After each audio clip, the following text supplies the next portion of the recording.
This is the podcast, Playing Above the Line, where we get into the details of what it is that's made entrepreneurs and business leaders successful. Hi, I'm Dennis Sheeran, and I'm a business leader with Hartman, Blackman, and Kilgore. I've been the managing shareholder of HB&K for many years and have worked with local businesses to learn what makes them successful throughout their career.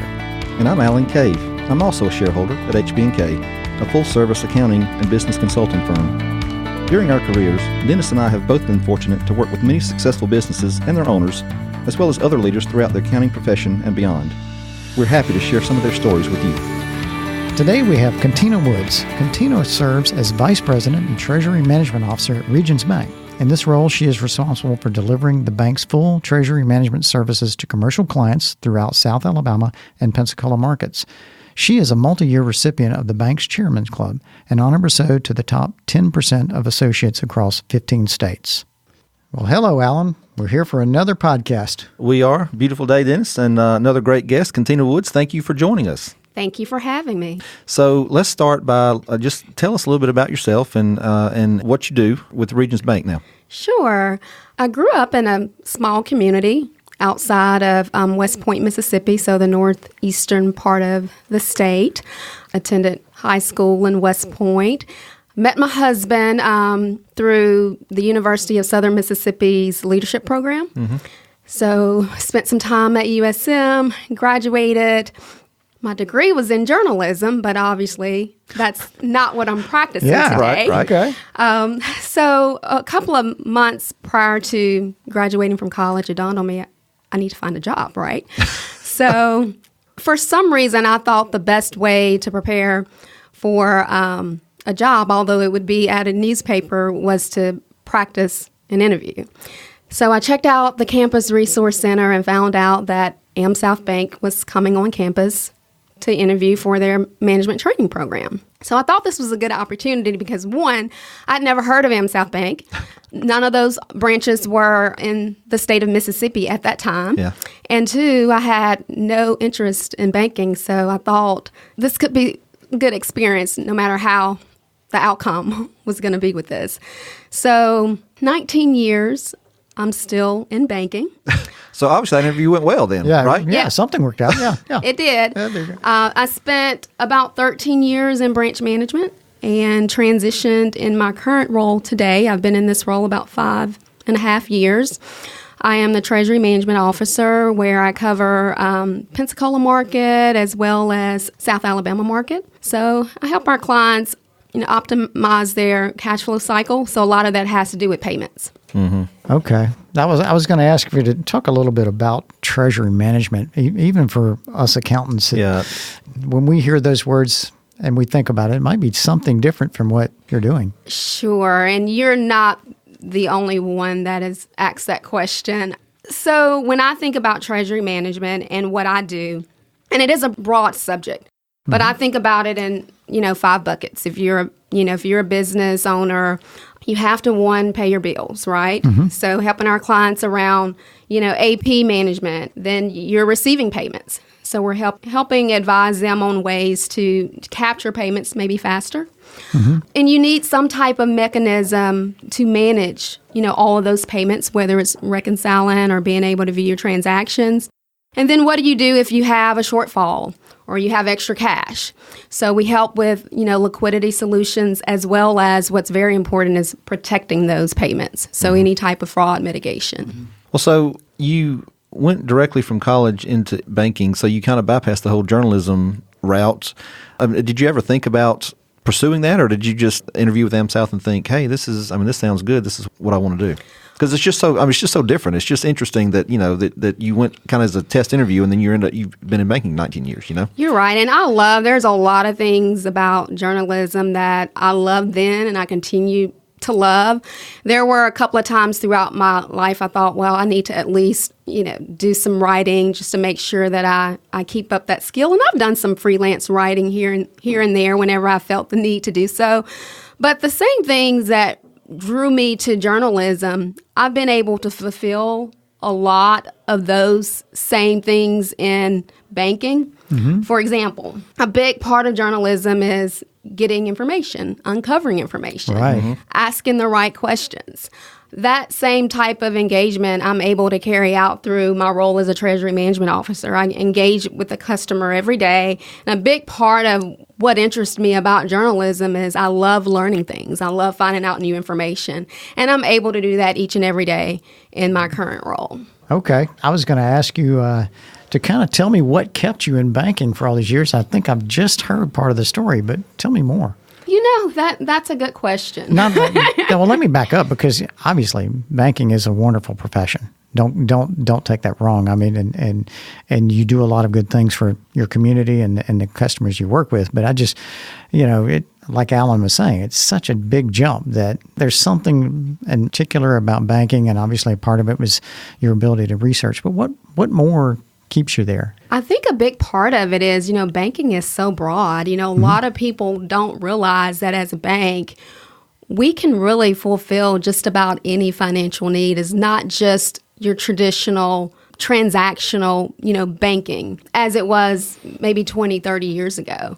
So I've been able to make a career change. I mean, what I'm doing today is nothing like what I did 6 years ago. Right. Okay. So, I mean, I knew when I started out in the branches, there were things about it that I liked, but I knew that I didn't necessarily want to do that for the rest of my life. But, working at a regional size institution allows me to explore other opportunities, whether it's, directly what someone may see as banking or not. Most people, even some folks in banking, have no idea what treasury management means. So, yeah. I mean, it is a different career than where I started. That's neat. And honestly, I'm right there in it. I don't necessarily think about how broad what a financial institution does in this day and time, but you're right. Yeah.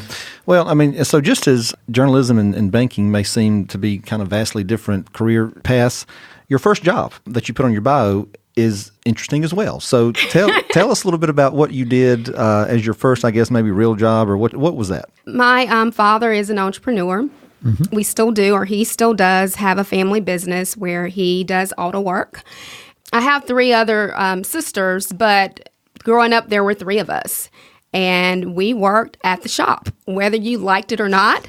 Now, my siblings, some of them picked up on some things that I wish I had. I wish I had the skill to be able to change my oil and tire and all of that. And I didn't take on a lot of those skills. But as far as the customer service aspect of it, I learned a lot from my father, and just working as well. A big part of the early part of my career, I worked primarily with small businesses, where today I do work with larger clients. But, a big part of my work with small businesses, I got that and I understood what they were going through on a daily basis because I lived it. I can appreciate that. I did the same thing in high school. It wasn't my dad's business, but it was a very close friend of my dad, and I worked in that gas station and auto repair shop for about 12 months total over 2 or 3 summers there. So, yeah, after several summers, I knew that I needed to go to college. Yeah.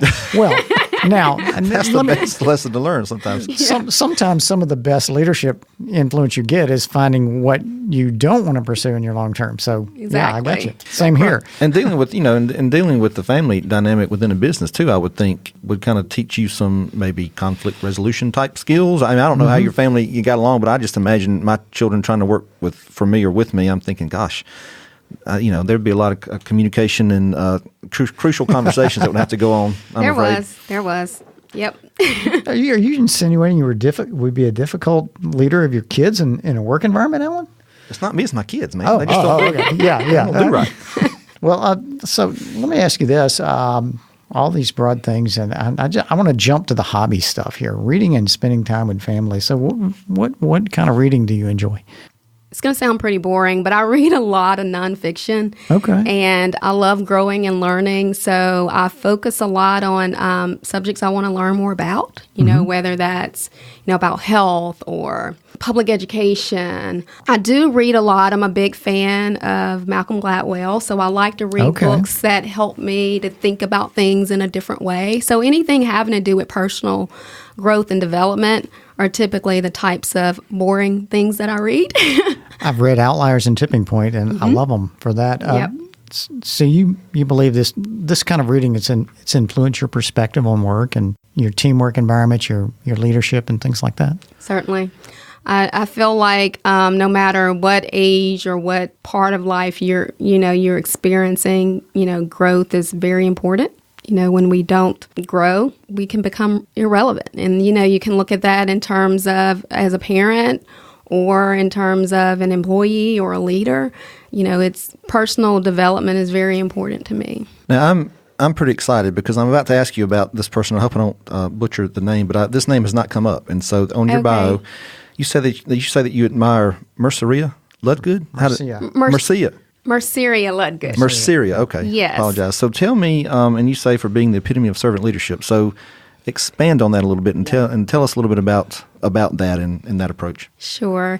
So Merceria Ludgood is a commissioner on the Mobile County Commission. And what's a little bit unique about Merceria is, one, she's a servant first. She has a heart for people. There's a number of different projects that she's behind that you would never know that she had anything to do with. And it's sort of difficult to do that when you're in the public eye or you're in politics. Most politicians, they want the glory for things.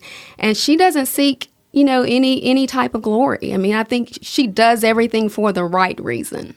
No, you're right. I mean, in politics especially, that is definitely the exception, I would think, as opposed to the rule these days, unfortunately. I agree. That influential leaders, what I usually like to call them, they're so important. A lot of things get done and done faster by those influential leaders that are working in the background. Like so it's neat to hear that story because we don't often, like you said, get to acknowledge those type of individuals. And so that's really neat that you brought that up. It is the first time she's been brought up. It's a great story, and it's very true. So in your career with Regions, you work with obviously larger organizations because they're the ones that need the treasury management functions that you provide. So have you had a chance to be exposed to various owners and officers and that kind of thing within organizations? And if so, what are some of the commonalities that you found with them that make them either good leaders or that maybe contribute to their success in getting where they are? Because if they're dealing with you, then they're obviously, I would think, higher up in the organization, that kind of thing. Sure. The majority of the types of clients that I deal with on a one-on-one basis would be at the controller or CFO level. Really, it just depends on the size of the organization.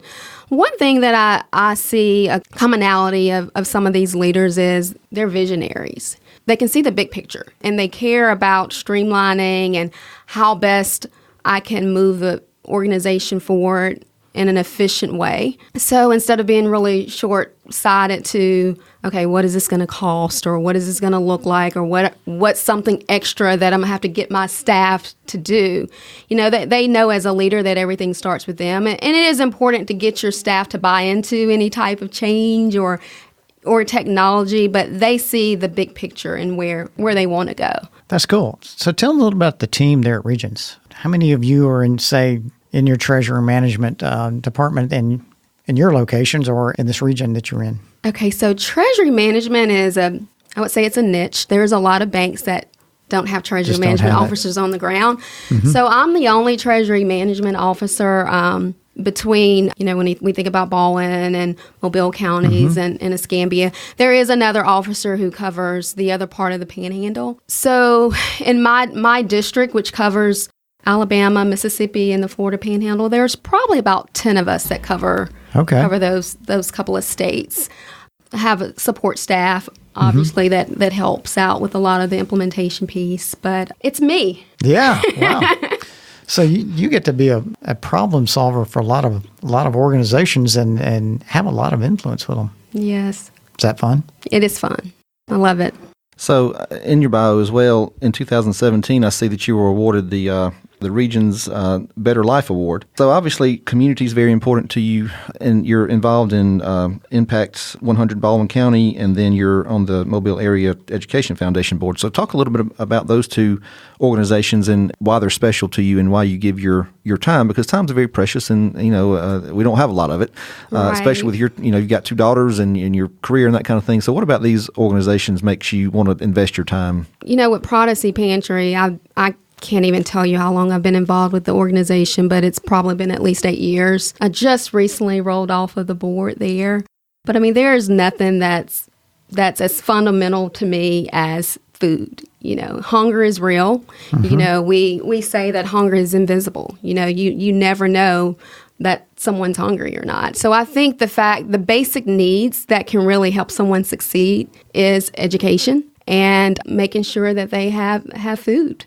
So, those are just two basic human needs. And if I can think of any organization to commit my time to, it would be those areas. And so your daughters, Danielle and Morgan, 10 and 12. Did I get those? I guess Yes. Danielle's 12 and Morgan's 10, right? So Yes. 5th and 7th grade. What advice do you give them as young formative girls who are, have a successful mom and career and that kind of thing? But what do you hope for them as you nurture them to becoming young ladies and that kind of thing, and as you send them out into the world in just a few short years? A big part of it is being yourself. There's so many other people out there trying to be someone else. So I've really tried to help them embrace, finding out who they are and just embracing that. I want them to grow up to be, confident and just comfortable within their own skin. We preach, hard work, just wholeness, in life, whether it's, education, community, health. So just that holistic approach and being well-rounded. Let's step back into the business world for a second. Where there is so much change happening, really is affecting the financial services industry and banking. Where do you see the industry? Where do you see Regions in the next 5 or 10 years in terms of those astronomical changes in technology? A big part of what I do, obviously, is around, the technology piece. I recently read an article that stated that we would see more change around data and technology in the next 5 years than we have seen in the last 30. Mm-hmm.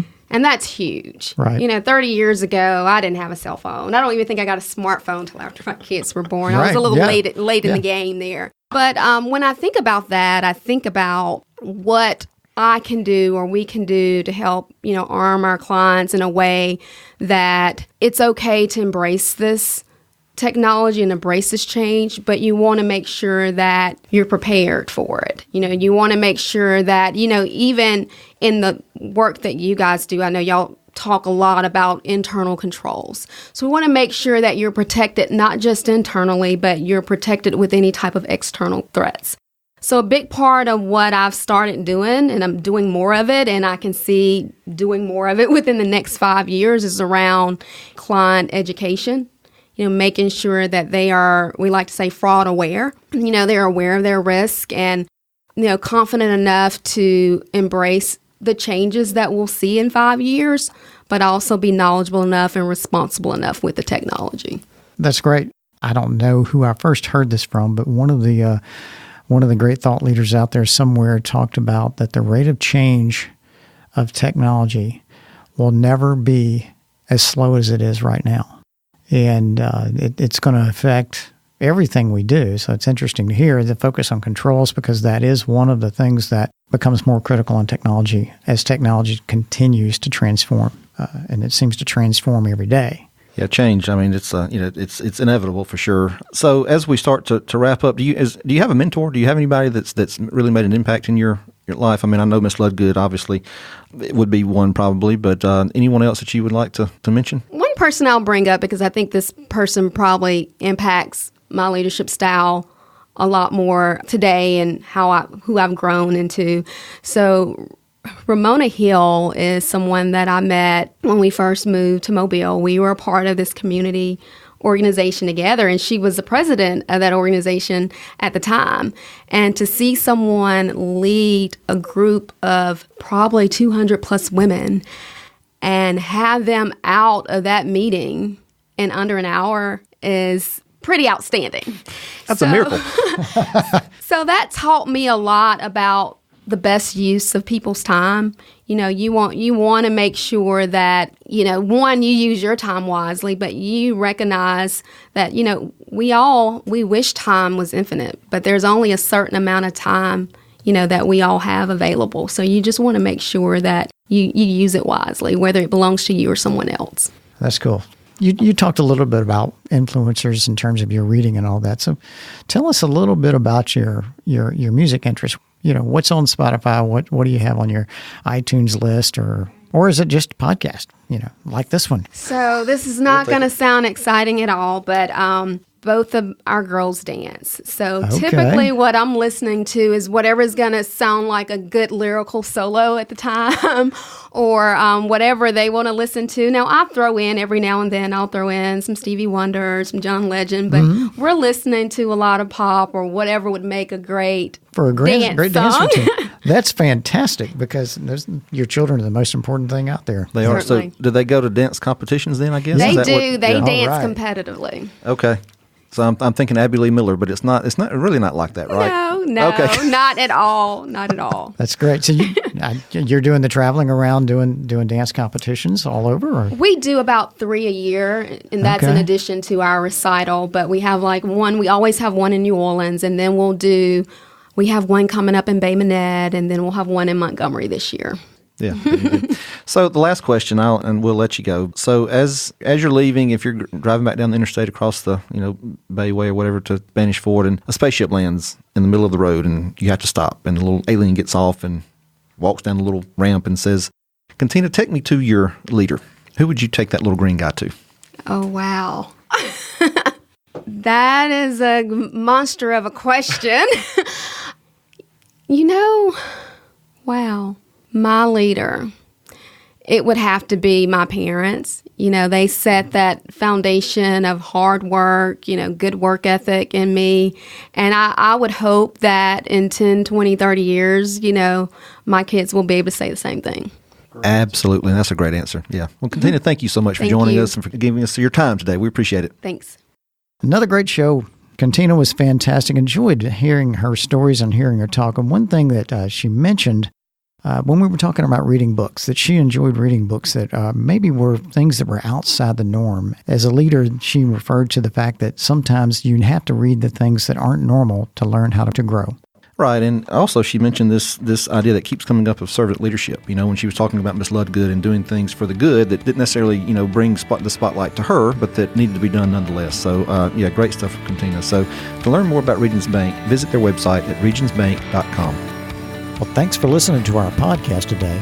To never miss an episode, subscribe to Playing Above the Line at iTunes and anywhere else you get your podcast. And be sure to leave us a rating. We'd love to know what you think about our show. To contact us or to stay connected, follow us on social media at HBKCPAS on Twitter, Instagram, and Facebook. Thanks for listening.